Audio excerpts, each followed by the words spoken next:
Welcome to Backstories, the podcast where we dig deep into the untold tales behind the people, places, and moments that shape our world. Every month, we'll uncover the hidden narratives that inspire, surprise, and challenge us. So, grab your headphones and get ready to journey into the past, one backstory at a time.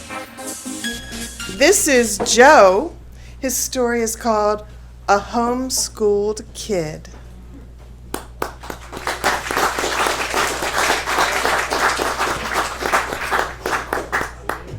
So yeah, I was a homeschool kid, and not in the kind of like repressed, or highly like weird stuff you think. I was more so homeschooled in the way that was it was very much like not going to school, except you said you went to school. But no, I was homeschooled, and I was in this space where it was really new, and that's kind of what I mean. It was new. It wasn't like you had the resources. The internet wasn't really a thing. So for a long time, it's kind of what I thought it was. I was like, oh, I just don't go to school and watch cartoons, don't I? And my mom and dad were always pushing me, and I never really found anything that I totally connected to. And then I got into computers. I was really fortunate. My mom worked at Kinko's, and they had computers, and I could go and hang out there. And some of the computer guys kind of took me under their wing. They showed me some cool things on the computer, but I was never really into it. And then I ended up getting really into technology, and a lot of them took me under their wing and showed me stuff in design and so forth. So I started to find like some really cool ways that people's kindness would inspire me.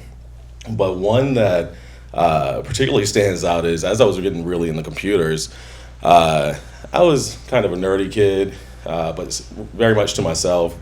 And I become infatuated, actually, with Steve Jobs. Enjoyed the story. I thought, hey, this guy, kind of figured out some things, and I'm trying to figure out some things, so I'm going to follow his mold. And so started showing up at my sister's college and acting like I was a student, even though I wasn't. I was like, 6 years younger than her, and would sit in the classes, and then I started going to. I became really, interested in all the things that the Apple was doing. Right, think different. I thought it was like, oh, that speaks to me. And so I started showing up at this place in Atlanta, this Atlanta Apple Market Center. And I started going to random Apple keynote addresses, and I was like watching them online, and I was just in awe by Steve Jobs. So, a little nerdy me decided I'm going to send him an email, see if I can reach out to him. So I started looking around and trying to see if I could figure out his email address. Never really could find anything. And then at some point, I met someone who worked at Apple, and that was like meeting, a beetle for me.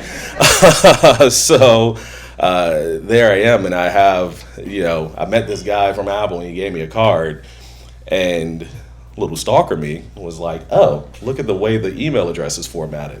I bet you if I did that, I could send a message to Steve Jobs.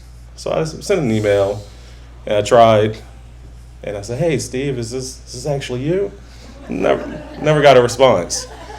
But then I kept going to all of these keynote addresses and watching all this stuff, and at the time, Apple was releasing their Mac OS X operating system, and I became like the foremost authority in what was happening. I was watching the keynote addresses, and so I decided, you know what, let me try this again. So this time I sent Steve Jobs a message, and I said, hey, just want to let you know, I was like 14, 15 maybe, and I said, hey, 15, I've been homeschooled, really didn't know what I wanted to do with my life, kind of struggled through it all, and I just wanted to say thank you. Say thanks because you're the focus that you have on, education, all this stuff, it's really impacted me, and I'm really excited at all these things. And I gave this whole like super sappy thing, and I got an email, and it was Steve Jobs, and he said, thanks, Joe. And I was like, oh, cool. So a little nerdy me was like, that's a ping, right? I send out a signal, I got something back. Even if all he said was thanks, Joe, that means there's someone there. So I just started emailing him all the time. And I didn't waste his time. I said, hey, he's a busy man. He's working on an operating system. I'll give him ideas. say, hey, you know what you're doing in Mac OS 10 here? I really like that, but I think if you did X, Y, Z, this would be a much better product. Great idea. Sometimes I watch a update and that idea was in there, and I was like, that was me. Maybe, maybe not. But then Apple was opening Apple stores. So I was like, oh, that's cool. I'm really excited for that. I was living in Atlanta at the time, and so I'm like, of course, we're going to get an Apple store. So I was really excited for this, and when he announced it, he didn't have any Atlanta stores on the list. So 16, 17-year-old me decided, you know what, I haven't emailed Steve in a while. Let me let him know how I feel about this. So I sent this email, and I said, Dear Mr. Jobs, you know, I was really excited about the Apple stores being opened, and I was really looking forward to it, but I was disappointed that there wasn't a store being opened in Atlanta. And let me tell you why. You know, if Apple is so intent on doubling their market share from 5% to 10%, you know, this doesn't make business sense. Why would you go to Minneapolis? Why would you go to these places? Atlanta's got the busiest airport. We've got an art scene. I went through the whole business case with them. I did not realize at the time that I was a budding business strategist, but that's what I was doing. And so I broke down this whole case of why there needed to be an Apple store in Atlanta, and I said, hey, and you know, plus I just love to go because I've always been interested in these computers, and I just think it'd be cool to go to the store. So I sent that off, no real sweat off my back. And a few hours later, I get an email, and it's someone from Apple. And she says, Dear Mr. Carter, Mr. Jobs forwarded your email to me. Please send me your resume and cover letter. And I'm like, wait, what? My dad's going, what are you talking about? And I'm like, yeah, I just got this email. What's it mean? And he's like, I think it means you're getting a job. And so, you know, I reached out to this person who was a recruiter from Apple, and, you know, one thing led to another, and I was opening the first Apple store in Atlanta. And every now and then I kind of look back on that and that kind of random act of kindness when I, you know, at the time there was, you know, my family was,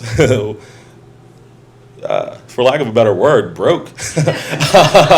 You know, we were sleeping in the storage unit, we were doing all these things, and we were doing everything to make ends meet. And in that moment, getting the opportunity to somehow have some random person who had never seen me before that I randomly sent an email to a few years earlier, being a nerdy kid, took me into a space where I was able to kind of do something I really cared about, and you know, move my family out of a situation that we were in. And you know, I was always kind of sad that I never got a chance to reach back out to him, because, you know, since then I've gone on to be a business strategist and do all these great things in the creative field.